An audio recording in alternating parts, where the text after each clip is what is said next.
Thank you all for being here. What a great day it is in Denver, Colorado on this mid-September day.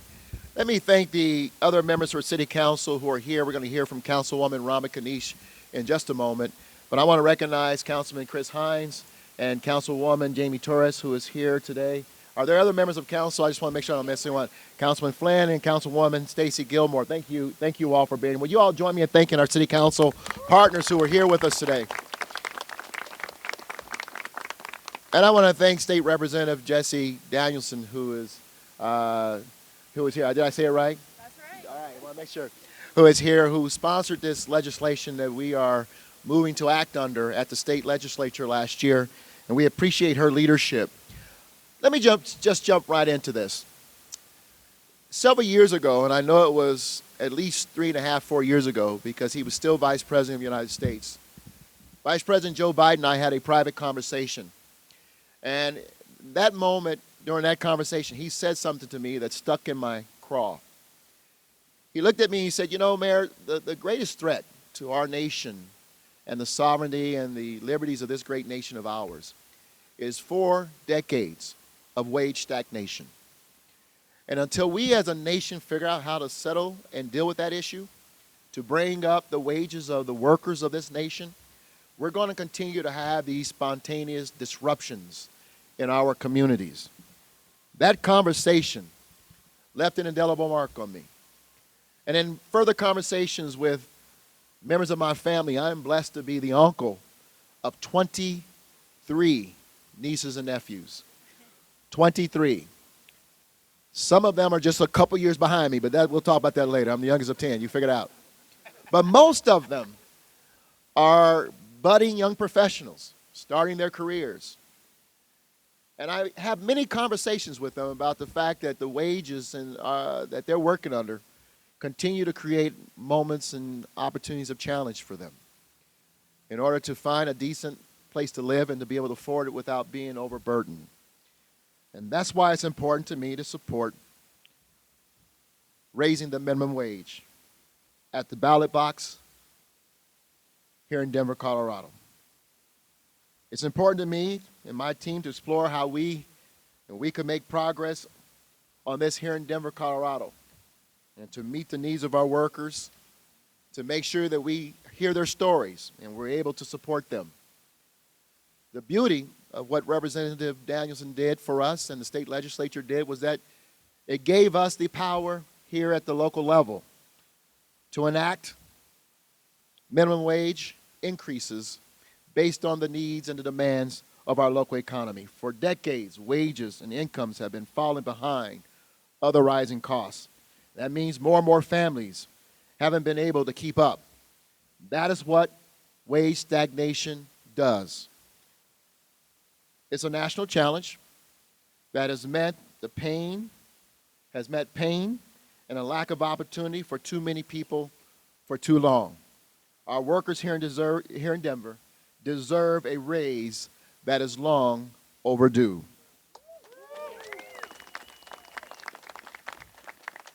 That is why Councilwoman Kanesha and I worked with stakeholders earlier this year to raise the minimum wage for our city employees and city contractor employees.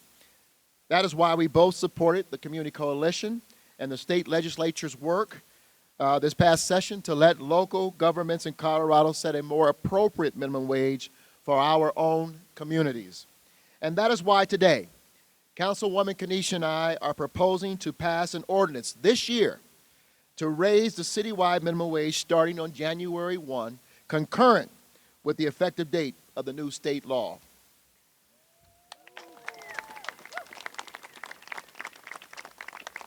This will mean a raise for Denver workers to $13.80 on January 1 and $15.87 on January 1, 2021, and a raise based on the Consumer Price Index, CPI, every year after that. But most importantly, it will mean a raise for more than 100,000 workers who live and work in Denver. 100,000 workers and their families who will be able to better afford housing, food, childcare, other daily essentials, and so much more. Denver is going to lead the way to higher wages and a more inclusive and equitable economy, because a raise for Denver's workers would mean families can better support themselves and better afford the city that they helped build. Per the state law, we've already begun our extensive outreach to stakeholders and groups about our proposal. And in October, in partnership with City Council members, we will be holding a series of town hall meetings to gather input and feedback from Denver residents. We'll have more information on those very soon as we get all the details finalized. This is a conversation that should have happened years ago in Congress. But in their failure to act, we decided to act here in Denver, Colorado. Our goal is for every one of our residents to be able to access the success and opportunity our city has experienced over the last 8 years. So we must take this opportunity to open the door for them to access it. With that, I am proud to bring up my partner on this, the Honorable Councilwoman Kanesha.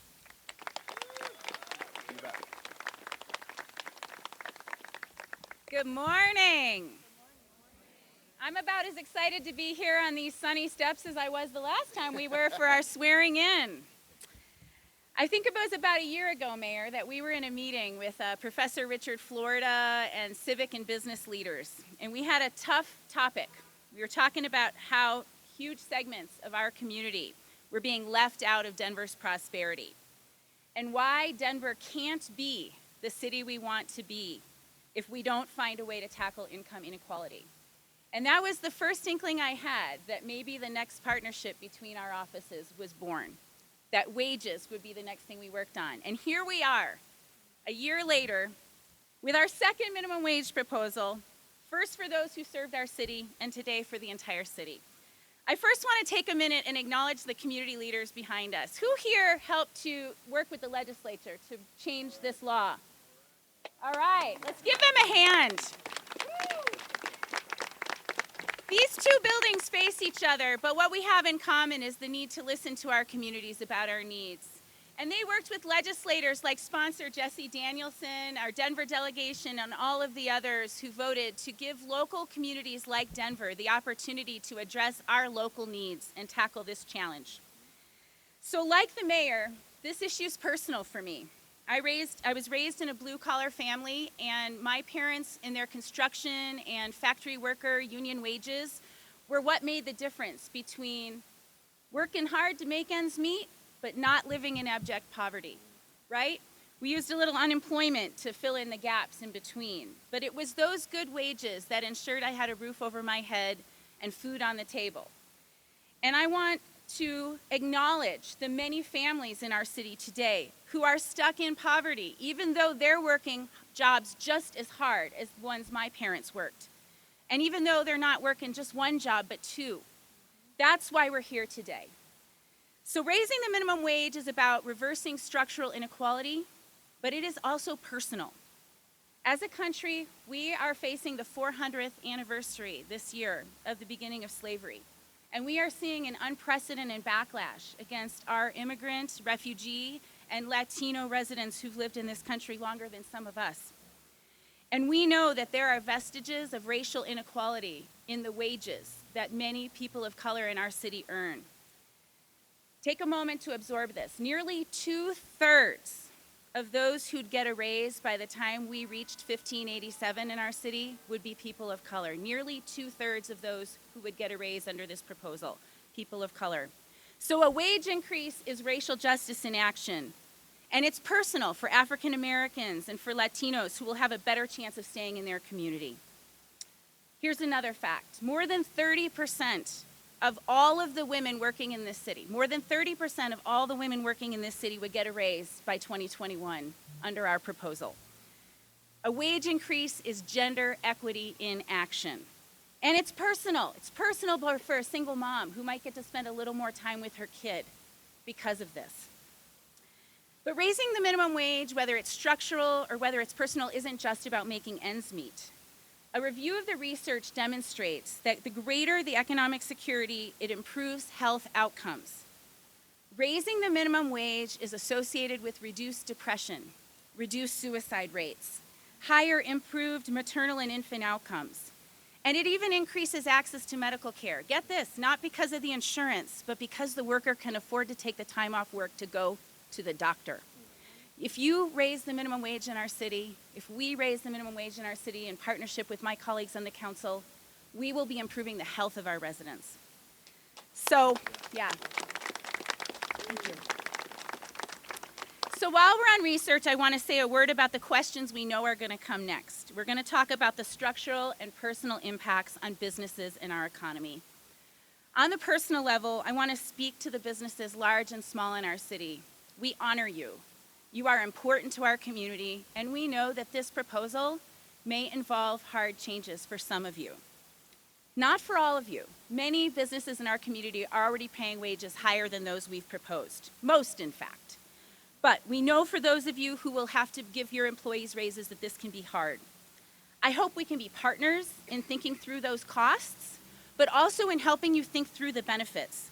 We are in a very competitive labor market. We know you are having a hard time attracting and keeping workers, and we believe that increased wages will help because the research shows us that it does, as does our common sense. We all stay in jobs longer when we are compensated better. So we hope that we can give you some calculators and some ways to think about the benefits of lower turnover and less vacancies in your employment. On the structural level, I gotta say, the minimum wage debate is a little bit like climate change. Can you find a study out there that says that it's gonna destroy your economy and there will be no jobs left? You absolutely can find that study. But what is the consensus? With every city that has passed minimum wage and every year that has passed, we have more and more research that demonstrates very clearly that neither employment rates, business creation, or prices are significantly impacted by wage increases. The most recent studies, the most thorough studies, those with the lowest margin of error and those done by the most neutral researchers have come to pretty strong consensus about this. And we've got a whole list for you if you need those resources. Raising the minimum wage must be done for struggling workers, and our businesses can adapt and thrive. We believe in your creativity and your resiliency, and we are here to support you in that process. So today is just the beginning of this dialogue. We've put forward what we sincerely believe is the best proposal for Denver at this time, but we also know we have to hear from everyone. There are things in this bill that, under the wisdom of the legislature, we won't be debating. So a few more details about the bill. The tip credit is designated to be the same as the states. That's $3.02. So that's not something we will have a lot of dialogue about. The legislature, in their wisdom, which we strongly agree with, said let's do this in steps. So the proposal you have is in line with the state legislature, no more than a 15% increase in 1 year. We support that, and we've adopted that measure. We can't create different wages for different sectors of the economy. So those are a few things we know from the state bill. But there are things that we want you to learn about in the bill. We, for example, will be asking our auditor's office to do the enforcement of this bill. And we want everyone to learn about the enforcement and give us your feedback on that. We know we will hear about the wages, but there are many aspects to the bill we need to hear from folks. So we hope that our whole community will help us grapple with both the costs and the benefits of this proposal. I believe Denver can and must become the city we want to be, one where we all share in the prosperity, where we take on the hard work of adapting to make that possible. Economic stability, racial equity, health, and the quality of life for our workers and their families are all at stake. Thank you. I now want to bring forward a few speakers to talk a little bit about how this proposal would impact them. The first speaker is Kelly Bowman, and she is a participant with Metro Caring, and we also have the executive director of Metro Caring here with her. So if you guys want to come forward first, please.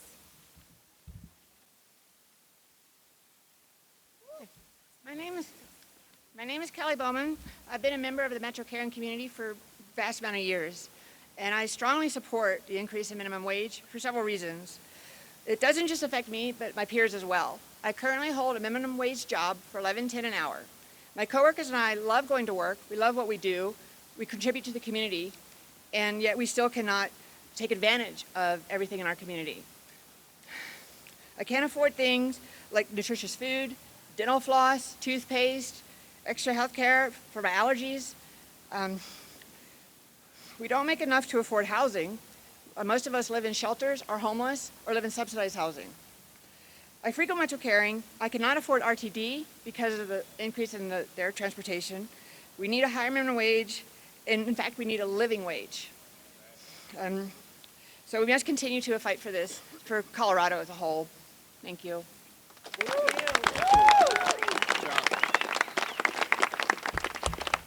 And I failed to mention, for those of you who don't know, Metro Caring provides food, security, education for our community and has been a longtime partner. The next speaker is Daniel Ross Shaw. He is a participant in Cross Purposes, which works to coach households into bringing themselves and their families into self-sufficiency. So Daniel, you want to come forward? Thank you. Thanks for being here. Thank you, Daniel. Thank you. Hello, everyone. I just like to say thank you for everybody who's here to support this. For something that seems so small, but it can make such a big impact. Raising the minimum wage will allow me and so many people like me to be able to just raise the quality of life and not have to worry about the stress of being able to pay bills, going to the hospital, being able to just live with your family. I mean, it's a big thing, but it seems small. But I just really want to make everybody just say thank you for it. I wasn't really expecting to speak, but thank you guys. Well done. And last but not least is one of my favorite businesses in Denver. Adam Alleman is the owner of Denver Game Lounge, which is a business right off of Colfax and East Colfax. And it's a wonderful restaurant, bar, and you can lose at Scrabble every time you play if you're me. So Adam, would you come forward and tell us a little bit about this proposal from your perspective? Thank you. Thank you very much. We're celebrating our first anniversary on Saturday, so you're invited. You can check us out at denvergamelounge.com. But I'm a big supporter of the triple bottom line, and this is clearly something that falls into that purview in community. And the restaurant business is a long game, and even though I've been in business for a year, I still haven't seen any profits. But which is fine. I mean, that's kind of the plan. In the same way that the minimum wage increase isn't going to just immediately spark economic prosperity, but it'll take some time. But I think it's something that we should all be working towards, and it's going to be a boon to my business because I know in the long run I'll have more customers, and that's pretty much the most important thing in my business. Without a bottom line, I won't have a triple bottom line. So thank you for the leadership in Denver here to make this happen, and in the state legislature, because I was part of I did testify on behalf of the state bill. So thank you very much.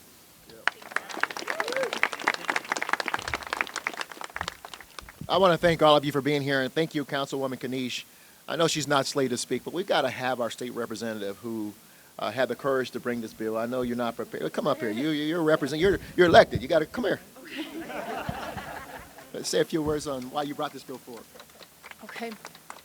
And thank you, Mayor Hancock, and all of the council for having me here today. I really just came to support Denver in this incredible step forward for the hardworking people that make this city run.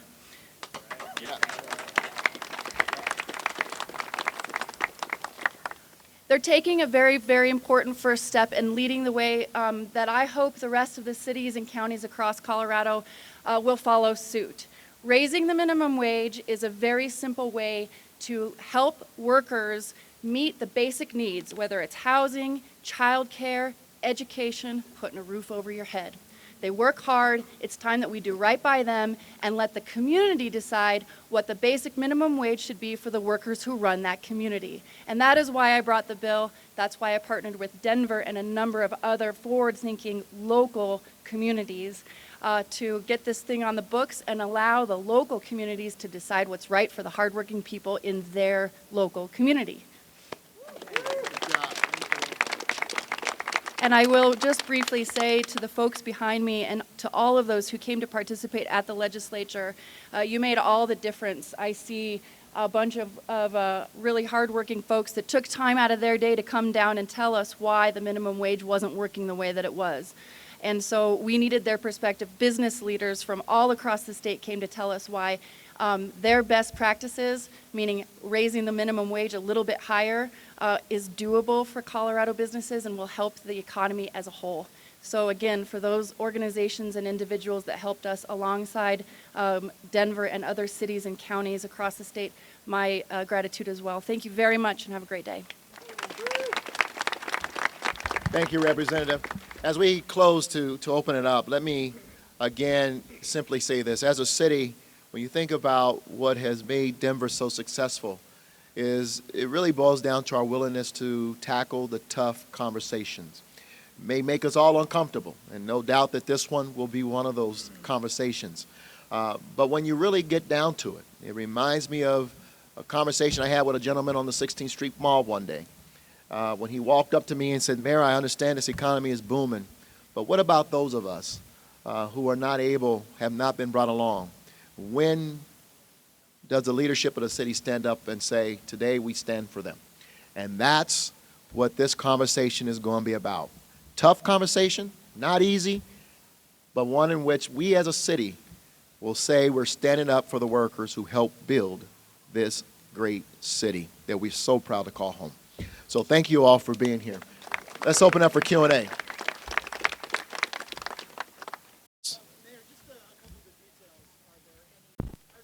Small businesses, does this apply to full-time and part-time workers, and does it apply to contractors? We already addressed it, but the reality is the state law took care of that as well. There are no exemptions for small businesses, only for the emancipated young person or youth in the economy. But so for nonprofits and small businesses, there are no carve-outs in the state law. And contractors and full-time and part-time? The way the state bill reads is it says the minimum wage shall be paid to all adults and emancipated minors. So we feel like the proposal is that we have to pay the wage to all adults and emancipated minors, and we will have a discussion about youth as part of the stakeholder process. Mayor, say I'm a small business and I'm looking to locate, and I got a location in Denver and there's a location in Aurora. And Aurora has a lower minimum wage, and I have a lot of minimum wage workers. Don't you lose out on that?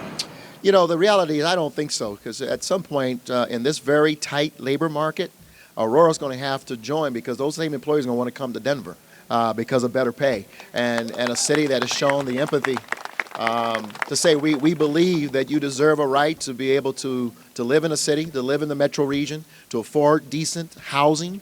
You know, I want you to understand this is a step that's a part of this broader agenda that as a city we have pushed forward. We have addressed the issues of helping to build small business. No city has been a greater booster than developing small businesses than the city of Denver.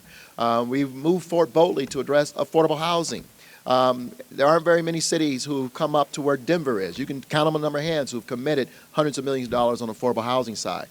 You know what? It doesn't matter if you work on affordable housing if people cannot afford to even get into that affordable housing. And so the wages, when we talk about displacement and gentrification, wages are a critical component of making sure people can live comfortably in their communities and to not be displaced and to take care of their families. This is critical, and as Councilwoman Kniech pointed out, as I have come from a family that was economically challenged, watching my mother work two, sometimes 3 jobs, just to keep a roof over our heads. We can do a better job than that as a society in this moment of prosperity and, you know, and keep the economy moving forward by having happy workers. And I think you'll see other cities ultimately begin to move in that direction as well. The $15 minimum wage movement has been going on for a while, but $15 isn't worth as much now as it used to be, and it won't be worth as much in 2021 as it is now. Yeah. So why not start higher? And that's one question. The second part of the question is, I'm looking at this chart. Have you guys figured out that the wage will actually track with housing growth, so that these things will eventually all come together? Thank you very much for the question. So the bill, the state bill allows us to raise the wage no more than 15% in a given year, and our proposal for 20 and 21 is maximizing that. So we could not legally, under the state legislation, raise the wage any higher in 20 or 21. So just to refresh again, $13.80 in 2020. That's 15% above the $12 state minimum wage, for those of you doing the math. And then 1587, 15% above 1380. Y'all following along? And then in 2022, we will begin using the Consumer Price Index each year. So to give you a sense, that Consumer Price Index, over the last 20 years has averaged 2% and change. So we might be looking at anywhere from 20 to 40 cents a year in increases. So we will see what the housing market does. We don't know that, I thought Adam said it well, this will not get folks caught up in one fell swoop. It's about beginning that process and ensuring that the wage grows over time. One of the things about city council legislation is if we need to look at it and adjust it over time, we have the power to do that, but we can't exceed the state law. Yeah. And I got to tell you, that's the power of this moment. We didn't have the control to do that.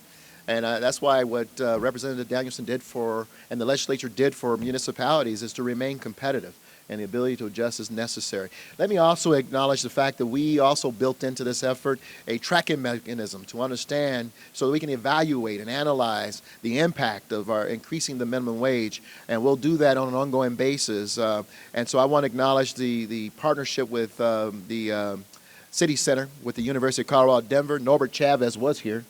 He was a guy in the very unique cowboy hat, not Tim Sandos. He was here, but we want to thank them for joining us as partnership. So just know we're going to be monitoring this going forward. Thank you.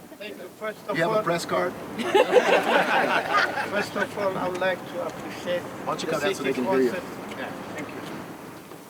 First of all, I would like to appreciate the city council really thinking more than the members, the workers in Denver, and also always fighting for our rights. The minimum wage for now is not an easy. This is the first era in my perspective. And also, we appreciate you, the dedicated really city council, and also we stand with you. And at the same time, my question is really in order to change the economic status of this Denver, nowadays the apartment is everywhere is too expensive. People cannot afford to rent. It's more than $1,500 a month for one bedroom. What do your perspective regarding to adjust in order to just have a uniformity in Denver regarding the apartment? Thank you. So thank you, Yamane, as a member of SEIU Local 105. Thank you for being here. So we have a robust set of housing proposals, and if we can maybe talk after the press conference if folks have questions about those. But the question about rent is not something the city is able to do. So it's not a proposal that we can have about controlling or adjusting rent increases. But we're proud to be able to work on the wage piece of this, and we'd love to follow up with you afterwards more about the housing piece. Thank you all for being here. Thank you all. Thank you.